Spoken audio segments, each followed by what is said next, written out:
Hi, my name is Susan Pickering Rothamel, and welcome to another Creative Q from USArtQuest. Today we're going to make two different Christmas cards.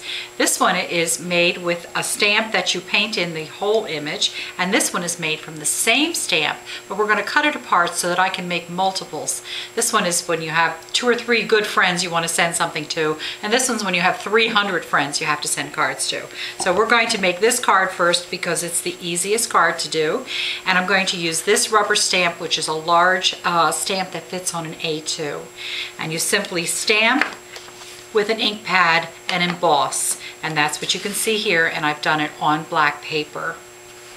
And the next thing you're going to do is use one of these two beautiful watercolor palettes. This is a metallic MicaColor palette. Everything is metallic and shimmering, pearlescent.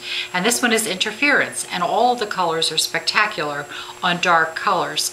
These two work very nicely together, and they're the original palettes from USArtQuest. And all you do is simply take your watercolor and add lots of water to it with your paintbrush and color it in. And as you can see, it doesn't adhere to the embossed areas. And I'm simply going to wet it down and paint in the lines. Pretty simple. And when you completed an entire piece, you can add lots of colors.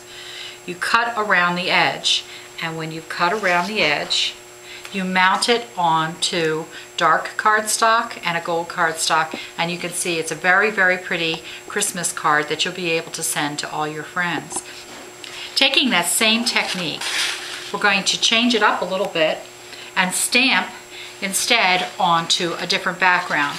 And in this time I'm using a red cardstock, and I'm going to take washes of these watercolors and simply scrub them all over a piece of red cardstock.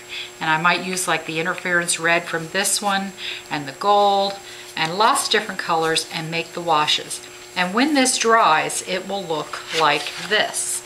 And so I have a really nice piece of paper with all kinds of shimmering mica powdered watercolors all over it. I could stamp directly on this, but what happens oftentimes with watercolors is the ink sinks and doesn't grab the mica or the embossing powder very well. So I'm going to show you two different things that I've done. One, I've stamped, and you can see just exactly what I said. I did not coat the paper here. I stamped directly onto the watercolor, and the black ink sank. But on this part, I coated it with perfect paper adhesive gloss, just a light coat, and let it dry. And look how dark the image is here when you stamp. You can really see a noticeable difference. The nice thing about this image is that you can simply cut it apart. And I'm going to show you what happens when you cut it apart. And I have some samples, all my breakout how-to samples. And I've cut it apart, and each single image gives me 3. And when it's nice and shiny, you can even put some more adhesive on it, and you can see you'll get a real high shine if you do that. You put the stamped image onto a card and add some rhinestones. And I've used 3 little layers and some simple rhinestones that you can get at the craft store. It's a really beautiful card. You can stamp it many times over. I get 5 images out of one 8.5 by 11. So you can see you get a lot of cards. That's 15 cards just from one sheet of paper if you do it this way. I hope you've enjoyed this Creative Q. Join us again next time.